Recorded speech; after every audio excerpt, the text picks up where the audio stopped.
Chapter 5 Lights of the Planting Feast. I mounted my Tarn, that fierce, black, magnificent bird.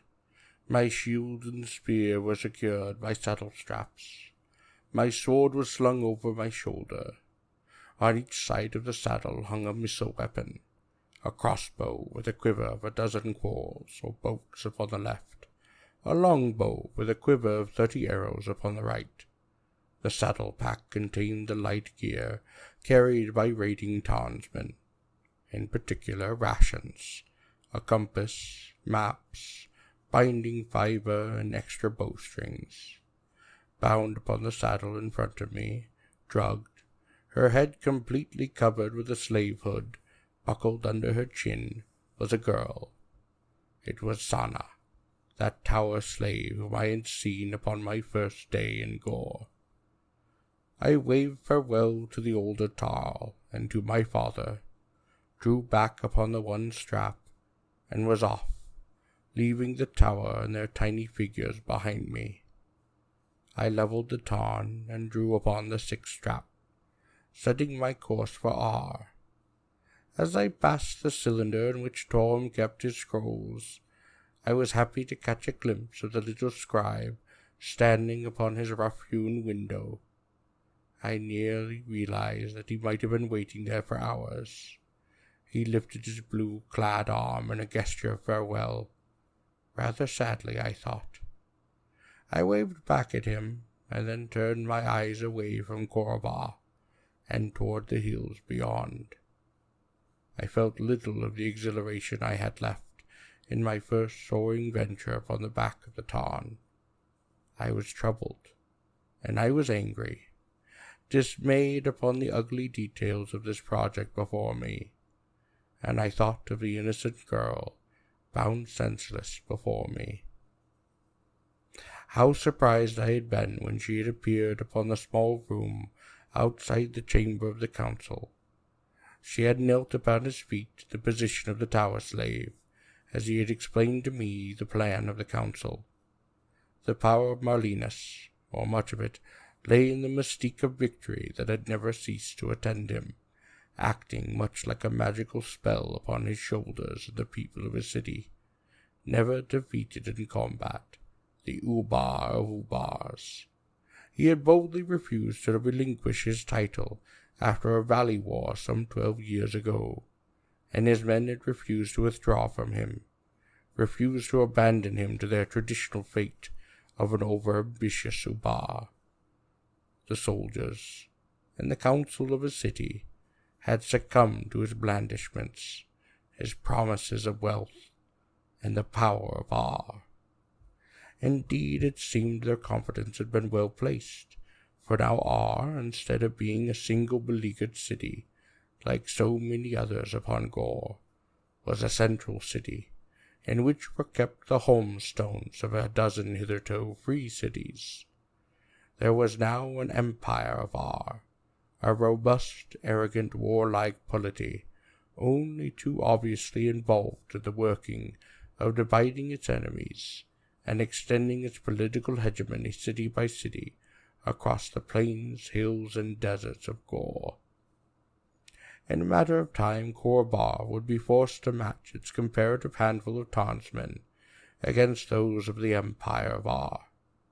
My father, in his office as administrator of Korvar, had attempted to develop an alliance against R, but the free cities of Gor had, in their pride and their suspicion, their almost fanatical commitment to protecting their own independent destinies, refused upon any alliance. Indeed, they had, in the fashion of Gor, driven my father's envoys from the council chambers with the whips normally used upon slaves, an insult which, upon any other time, would have been answered by a war call of Korva. But as my father knew, strife among the free cities would be the very madness which Marlenus of R would welcome most. Better even that Korva should suffer the indignity of being thought a city of cowards. Yet if the homestone of R, the very symbol and significance of the empire, could be removed from R, the spell of Marlenus might be broken. he would become a laughing-stock, suspect to his own men, a leader who had lost their homestone.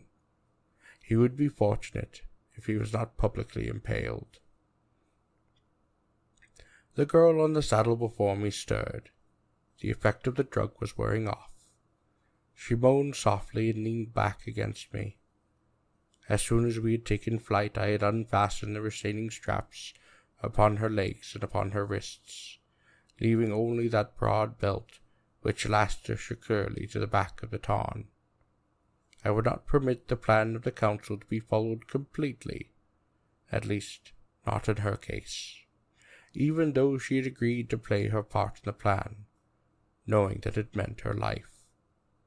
I knew little about her than her name, Sana, and the fact that she was a slave from a city of Thentis. Older Tarl had told me that Thentis was a city famed for its Tarn flocks, and remote in the mountainous forms from which the city takes its names. Raiders from Ar had struck at the Tarn flocks and the outlying cities and cylinders of Thentis, and the girl had been captured. She had been sold in Ar upon the day of the love feast, and had been purchased by an agent of my father. He, in accordance with the plan of the council, had need of a girl who would be willing to give her life to be avenged upon the men of Ar. I could not help feeling sorry for her, even in the stern world of Gor. She had been thought too much, and was clearly not of the stock of the tavern girls. Slavery would not have been a good life for her, as it might have been for them. I felt that somehow, in spite of her collar, she was indeed free in spirit. I had felt this even when my father had commanded her to rise and submit to me, accepting me as her new master. She had risen, walked across the room, her feet bare upon the stone floor, and dropping to her knees before me, lowered her head, and lifting and extending her hands to me, the wrists crossed. The ritual significance of the gesture of submission was not lost upon me. Her wrists were offered as if for binding. Her part of the plan was simple, though ultimately fatal. The homestone of Ar, like most homestones in cylinder cities, was kept free upon the tallest tower, as if in open defiance of the Tarnsmen of rival cities. It was, of course, kept well guarded, and at the first sign of any serious danger would undoubtedly be carried to safety. Any attempts upon the homestone was regarded by the citizens of a city as sacrilege of the most heinous variety, and punishable by the most painful of deaths. But paradoxically, it was regarded as the greatest of glories to prolong the homestone in another city, and the warrior that managed this was acclaimed and accorded the highest honors of his city, and was believed to be the favorite of the priest-kings themselves.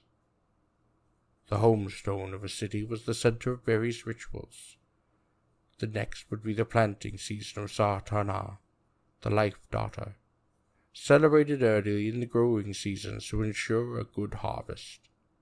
This is a complex feast, celebrated by most Gorian cities, and the observances are numerous and intricate. The details of the rituals are arranged and mostly executed by the initiates of a given city. Given portions of the ceremonies, however, are often allotted to members of the high caste. In Ar, for example, early in the day, a member of the builders will go to the roof on which the homestone is kept, and place the primitive symbol of his trade, a metal angle square, before the stone, praying to the priest-kings for the prosperity of his caste upon the coming year. Later that day, a warrior will similarly place his arms before the stone, to be followed by other representatives of each caste. Most significantly, while these members of the high castes perform their portions of the ritual, the guards of the homestone temporarily withdraw to the interior of the cylinder, leaving the celebrant, it is said, alone with the priest-kings. Lastly, as the cumulative of Ar's planting feast and of the great importance to the plan of the Council of Korvar, a member of the Ubas family goes to the roof at night under 3 full moons with which the feast is correlated, and casts given upon the stone, and drops of a red wine-like drink made from the fruit of the Colonna tree. The member of the Ubar's family then prays to the priest-kings for an abundant harvest and returns to the interior of the cylinder, at which point the gods of the homestone then resume their vigil. This year the honor of the grain sacrifice was to be accorded to the daughter of the Ubar. I know nothing about her, except that her name was Talina, that she was rumored to be one of the beauties of Ar, and that I was to kill her. According to the plan of the Council of Korvar, exactly at the time of the sacrifice, at the 20th Gorian hour, or midnight, I was to drop to the roof of the highest cylinder in Ar. I was to slay the daughter of the Ubar, and carrying her body in the homestone, discard the former in the swamp north of Ar, and carrying the later home to Korvar. The girl, Sana, whom I carried upon the saddle before me, would dress upon the heavy robes and veils of the Ubar daughter, and return in her place to the interior of the cylinder. Presumably it would at least be a matter of minutes before her identity was discovered. Before that, she would take a poison provided by the council. 2 girls were to die that night. I might have time to escape with the homestone before the alarm could be given. In my heart I knew I would not carry out this plan. Abruptly I changed course, drawing upon the forestrap, and guided my Tarn toward the blue shimmering wave of a mountain range in the distance. The girl before me groaned and shook herself, her hands unsteady, going to the slave hood, which was buckled over her head. I helped her unbuckle the hood, and felt delighted at the sudden flash of her long blonde hair streaking out against my cheek. I placed the hood in the saddle-pack, admiring her, not only her beauty, but even more that she did not seem frightened. Surely this was enough to frighten any girl.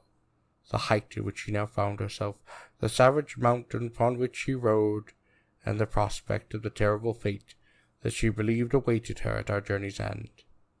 But she was, of course, a girl of mountainous Thentis, famed for its fierce Tarn flocks, and such a girl would not frighten easily. She didn't turn to look at me, but she examined her wrists, and rubbed at them gently. The marks of the original restraining straps which I had removed were just visible. "You unbound me," she said, "and you removed my hood. Why?" "I thought you would be more comfortable," I replied. "You treat a slave with unexpected consideration," she said. "Thank you." "You're not frightened?" I asked, stumbling upon the words and feeling stupid.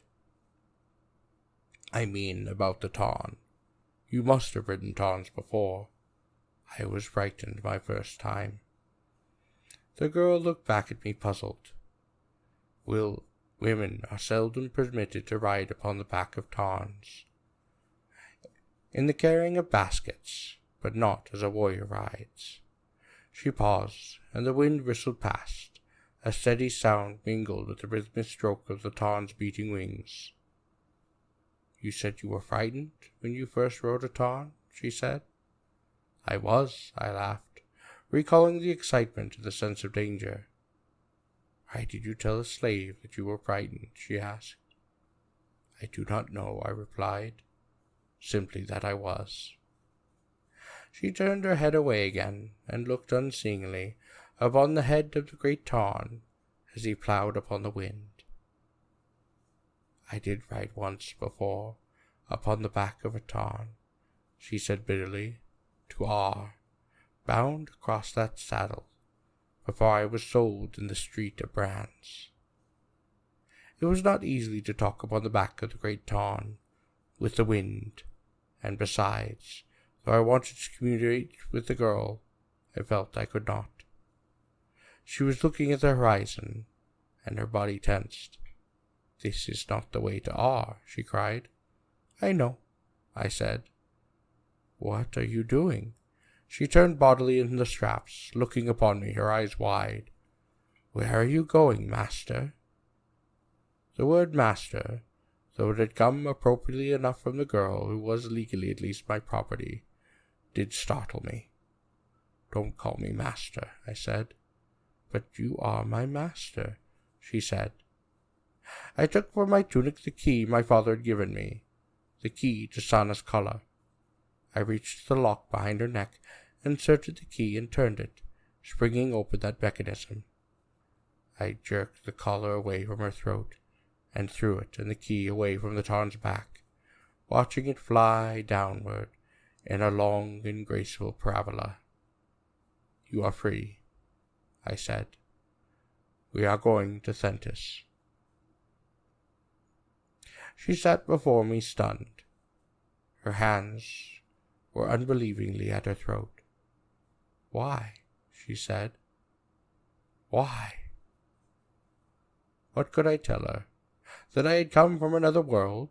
That I was determined that all the ways of Gor should not become my ways? Or that I had cared for her, somehow so helpless within her condition, that she had moved me to regard her not as an instrumentality of mine or of the council, but as a woman, young, rich with life, not to be sacrificed upon the games of statecraft. "I have my reasons for freeing you," I said, "but I am not sure that you would understand them." And I added under my breath to myself that I was not altogether sure that I understood my own reasonings. "My father," she spoke, "and my brothers will reward you." "No," I said. "If you wish, they are bound in honor to grant me to you without proud price." "The ride to Thentis will be long," I said. She replied proudly, "My bride price could be 100 Tarns." I whispered softly to myself, my ex-slave would have come high. Upon a warrior's allowance, I would not have been able to afford her. "If you wish to land," said Sana, apparently determined to see me compensated in some fashion, "I will serve you pleasure." It occurred to me there was at least one reply which she, bred in her honor codes of Gor, would understand. One reply that should silence her. "Would you diminish the worth of my gift to you?" I asked, feigning anger. She thought for a moment, and then gently she kissed me upon the lips. "No, Tarl Cabot of Korabah," she said, "but you well know that I could do nothing that would diminish the worth of your gift to me. For now, Tarl Cabot, I care for you." I realized that she had spoken to me as a free woman, using my name. I put my arms around her, sheltering her as well as I could from that swift, chilling blast of the wind. Then I thought to myself, 100 Tarns indeed. 40, perhaps, because she was a beauty. For 100 Tarns, one might have the daughter of an administrator. For 1,000, perhaps even the daughter of the Ubar of Ar. 1,000 Tarns would make a formidable addition to the cavalry force of a Gorean warlord. Sana, collar or no, had the infuriating, endearing vanity of the young and the beautiful of her sex. On a tower of Thentis, I left her, kissing her, removing from my neck her clinging hands. She was crying, with all the incomprehensible absurdity of the female kind. I hauled the Tarn aloft, waving back upon the tall figure, still wearing the diagonally striped livery of the slave. Her white arm was lifted, and her blonde hair was swept behind her on the windy roof of the cylinder, when I turned the Tarn toward Ar. As I crossed the Vosk, that mighty river, some 40 parasangs in width, which hurtles past the frontiers of Ar, to pour into those chamber gulf, I realized that I was at last within the borders of the empire of Ar. Sana had insisted that I kept the pellet of poison with which the council had given her, to spare her from an otherwise inevitable torture that would follow the disclosure of her identity upon the cylinders of Ar. However, I took that pellet from my tunic, and I dropped it into those wide waters of the Vosk. It constituted a temptation to which I had no inclination to succumb. If death was easy, I might seek it life less strenuously. There would come times when, even in my weakness, I would regret my decision. It took 3 days to reach the environs of the city of Ar. Shortly after crossing the Vosk, I had descended and made camp, thereafter traveling only at night. During the day, I freed my Tarn, to allow him time to feed as he would. They are diurnal hunters, and sat only what they eat themselves. Usually one of the fleet Gurian antelopes or a wild bull, taken upon the run and lifted in the mountainous talons of a high place, where it is torn to pieces and devoured. Needless to say, Tarns are a threat to any living matter that is luckless enough to fall within the shadow of their wings, even us human beings. During the first day, I sheltered in the occasional knots of trees that dot the border plains of Ar. I slept and fed upon my rations, practiced with my weapons, trying to keep my muscles vital in spite of that stiffness that attends a prolonged period upon Tarnback. But I was bored. At first even the countryside depressed me, for the men of Ar, as a military policy, had devastated an area of some 200 or 300 parasangs upon their borders, cutting down fruit trees, filling wells, salting the fertile areas. Ar had, for most practical purposes, surrounded itself with an invisible wall, a bleached region, forbidding and almost impassable to those on foot. I was more pleased upon the second day, and made a camp in a grassy belt, dealt with the Kalana trees. The night before, I had ridden over fields of grain, silvery yellow beneath me in the light of the 3 moons. I kept my course by the luminescent dial of my Gorian compass. The needle of it each pointed always to the Sadar Mountains, range home of the Priest Kings. Sometimes I guided my Tarn by the stars, the same fixed stars I had seen from another angle above my head in the mountains of New Hampshire. The 3rd day's camp was made upon the swampy forest that borders the city of Ar upon the north. I had chosen this area because it was the most uninhabited area within Tarn strike of Ar. I had seen 2 mini-village cooking fires upon the last night, and twice I had heard the Tarn whistles of nearby patrols. Groups of 3 warriors flying their rounds. The thought crossed my mind of giving up the project, turning outlaw if you will, a deserter if you like. But to go out of the way and get out of this mad scheme, if only with my life, and that only for a time. But an hour before midnight, on the day I knew was the planting season of Sartara,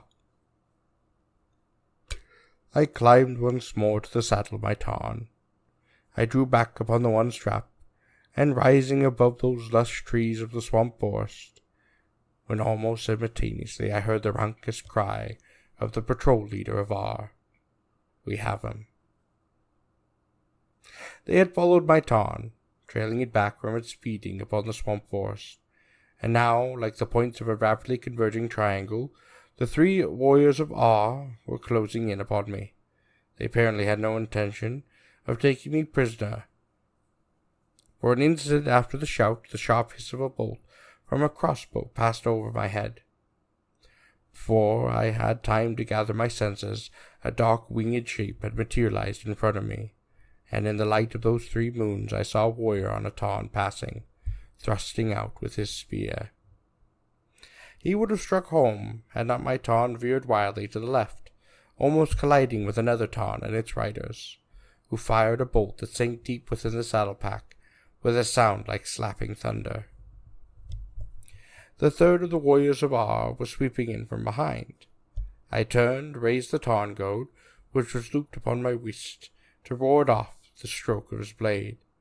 Slowly the torn guard met in a ringing clash, and a shower of glittering yellow sparks. Sometimes I have turned the gourd on, Both my Tarn and that of the anchor withdrew as if by present from the flash of the goad, and I had inadvertently purchased a moment of time. I unslung my longbow and fitted an arrow, yanking my Tarn in an abrupt wing-shattering arc. I think the first my pursuers had not realized I would turn to bird. He had been expecting a chase, and as I passed him I saw his eyes wide in the Y of his helmet, as in that split second he knew I could not miss. I saw him stiffen most suddenly in the saddle, and was dimly aware of his Tarn streaking away, screaming. Now the 2 men of the patrol were circling for their attack. They swept toward me about 5 yards apart, too close on either side of me to force the wings of my Tarn up, or to hold it for a moment they would need, trapped motionless between their own mounts. I had no time to think, but somehow I was aware that my sword was now within my hand, and the Tarn goad was thrust within my belt. As we crashed into the air, I sharply jerked back the one strap, bringing those steel-shod talons on my war Tarn into play, and to this day I bless the Tarn keepers of Korobar for the painstaking training that they had given that great bird. Or perhaps I should bless the fighting spirit of that plumed giant, my war Tarn, that terrible thing the older Tarl had called the Tarn of Tarns, for the beak and talons rending, uttering ear-shattering screams, my Tarn slashed upon the other 2 birds.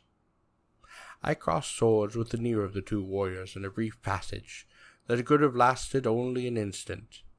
I was suddenly aware, and most dizzily conscious, that one of the enemy Tarns was sinking downward, flopping wildly and falling into the recesses of the swamp forest below.